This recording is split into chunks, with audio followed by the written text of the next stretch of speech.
వెలుగు కనిపించకపోయినా నడిచే ధైర్యమే విశ్వాసం. దేవుని చూసి కాదు, నమ్మి ముందుకు సాగడమే క్రైస్తవ విశ్వాసం. నాకు ఇప్పుడు వెలుగు కనిపించకున్నా నేను ముందుకు వెళ్తున్నా, ఎందుకంటే విశ్వాసంతో వెళ్తున్నా. దేవుడు ఉండు, నాకేం కాదని. అదే క్రైస్తవ జీవితం. నీ జీవితంలో ఎన్నో కష్టాలు వస్తాయి, ఎన్నో బాధలు, శ్రమలు ఎన్నో వస్తాయి ఫ్రెండ్స్. అయినా సరే నువ్వు ముందుకు వెళ్ళాలి, ఎందుకంటే దేవుడు వాటిని తీరుస్తాడు, కాపాడి నన్ను లేపుతాడు అని ఒక విశ్వాసం, ధైర్యం ఉంటే ఆ కష్టం నుంచి దేవుడు నిన్ను లేపుతాడు, మంచి జీవితాన్ని ఇస్తాడు ఫ్రెండ్స్. నెక్స్ట్ పాయింట్,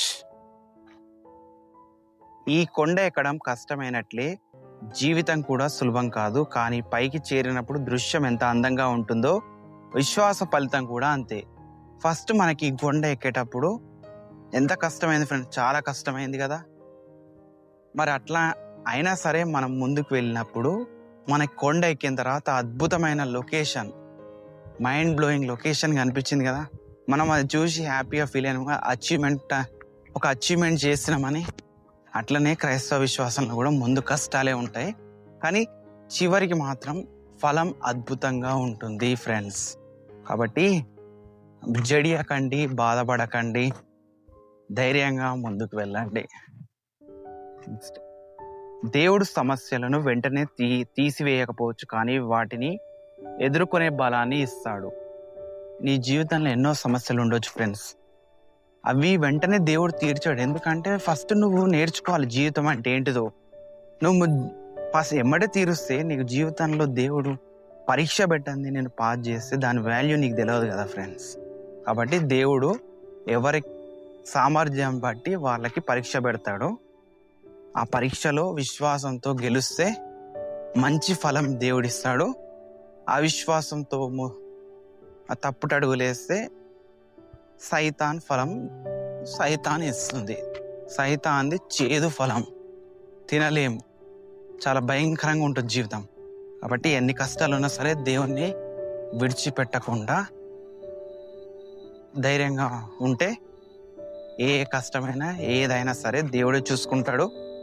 అట్లా అని మనం ఏ పని చేయకుండా ఉండొద్దు, మనం చేసే ప్రయత్నం మనం చేయాలి.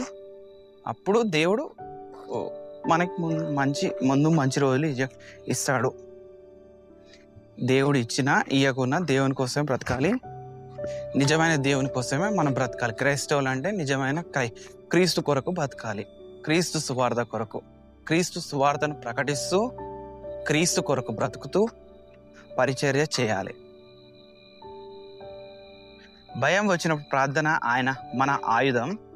ప్రార్థన మన మనసుకు వెలుగు. మీకు భయం అనిపిస్తే ప్రార్థన చేయండి ఫ్రెండ్స్. ప్రార్థన అయితే చేయబుద్దే కాదు, చాలా బోరింగ్ ఉంటుంది. కానీ ఒక ఫ్రెండ్తో మాట్లాడిన బోరింగ్ ఉంటుందా? ఉండదు. అంటే నీకు ప్రార్థన అంటే దేవునితో మాట్లాడడమే ప్రార్థన. నీకు ప్రార్థించేటప్పుడు బోరింగ్ అనిపిస్తుంటే నీకు దేవునితో ఫ్రెండ్షిప్ సరిగా లేదనే అర్థం. కాబట్టి ఫస్ట్ దేవునితో ఫ్రెండ్షిప్ చేయడం నేర్చుకో. ఆటోమేటిక్గా నీకు ప్రార్థన మీద ఆసక్తి కలుగుతుంది. ప్రార్థిస్తే దేవుడు నీ జీవితంలో ప్రతి పని సఫలం చేస్తాడు. కాబట్టి లోకాన్ని విడిచిపెట్టి దేవునితో ముందుకు వెళ్తే నీ జీవితంలో కొంచెం మంచి రోజులనే చూస్తావు ఫ్రెండ్స్. అదే లోకాన్ని పట్టుకుంటూ వెళ్ళిపోతే నీకు తృప్తి ఉండదు. లోకంలో డబ్బు ఉండొచ్చు, ఆస్తి ఉండొచ్చు, సంపద అన్నీ ఉండొచ్చు, కానీ ఏదో కోల్పోతున్నట్టు, ఏదో తెలియని బాధ, ఏదో తెలియంది అయితే ఉంటుంది ఫ్రెండ్స్. కలచివేత అనేది నిన్ను పీడిస్తూ ఉంటుంది. కాబట్టి దేవుణ్ణి వదలకు, కష్టపడు. నెక్స్ట్ ఫ్రెండ్స్, మనం ఒంటరిగా నడుస్తున్నామని అనిపించినా దేవుడు మన ముందే నడుస్తున్నాడు. ఇప్పుడు నేను దట్టమైన భయంకరమైన గుట్ట పైన ఉన్నా ఫ్రెండ్స్. ఎక్కడేముందో నాకు తెలియదు, కానీ నా విశ్వాసం ఏంటంటే దేవుడు నా ముందు ఉండి నడుస్తున్నాడని నాకు అనిపిస్తుంది. నాకు అట్లా అనిపిస్తుంది ఫ్రెండ్స్. కాబట్టి నేను ధైర్యంగా ముందుకు వెళ్తున్నా, నాకు భయం అనేది అనిపించదు దాదాపు. కాబట్టి దేవుడు నా ముందుండి నన్ను నడిపిస్తున్నాడని నేను విశ్వసిస్తున్నా కాబట్టి నేను ముందుకు వెళ్ళగలుగుతున్నా. నెక్స్ట్, పతనాలు మన గమ్యం ఆపవు, లేచి మళ్ళీ నడవడమే నిజమైన విశ్వాసం.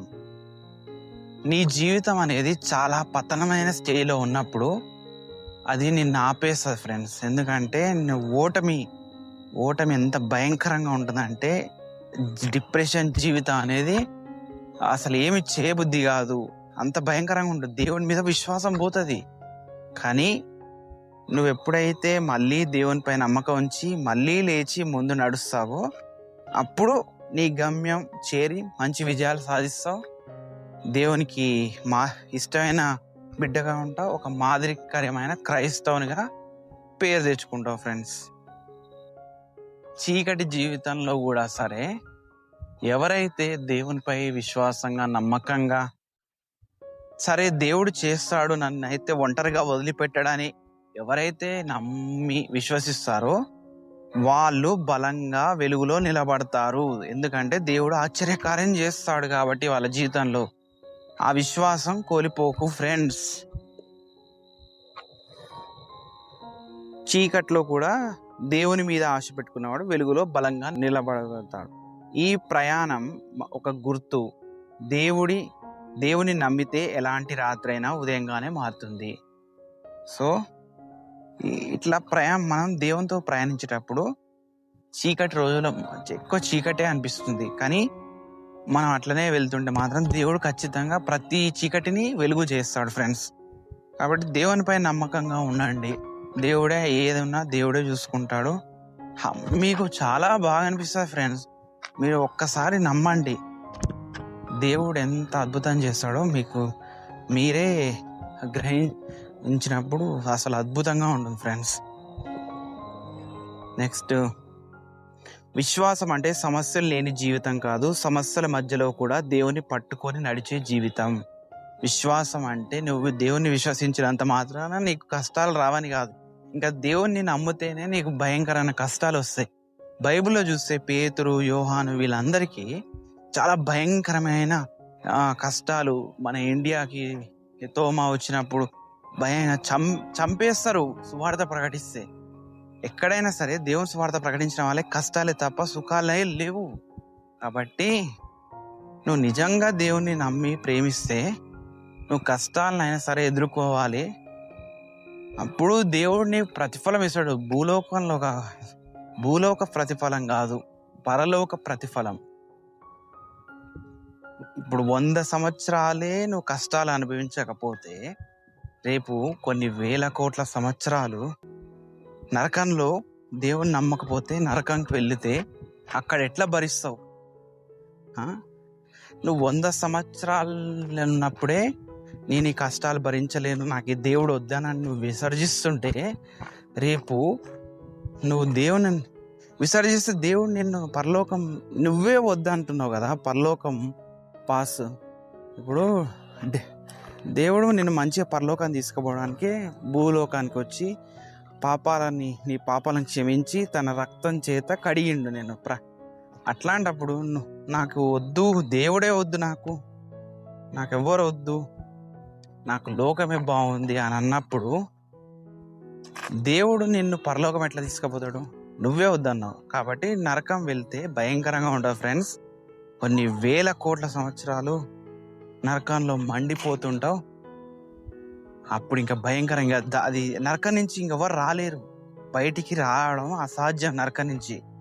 అందుకే భూలోకంలో ఉన్నప్పుడే దేవుని దగ్గర పాపక్షమాపణ తీసుకొని దేవునిపై విశ్వాసం ఉంచి దేవుని క్షమాపణ అడిగి దేవుని కోసం బ్రతుకుతే దేవుడు ముందు మంచి జీవితాన్ని ఇస్తాడు ఫ్రెండ్స్ మీకు. సో ఫ్రెండ్స్, ఈ విధంగా మీరు దేవునితో ప్రయాణిస్తే మీ జీవితంలో ఖచ్చితంగా అద్భుతాలనే జరుగుతాయి ఫ్రెండ్స్. అది నమ్మండి, విశ్వసించండి, ఆనందంగా జీవించండి. Thank you friends, thank you for watching this video. So ఇలాంటి వీడియోస్ కోసం subscribe to Messiah messages friends. Thank you.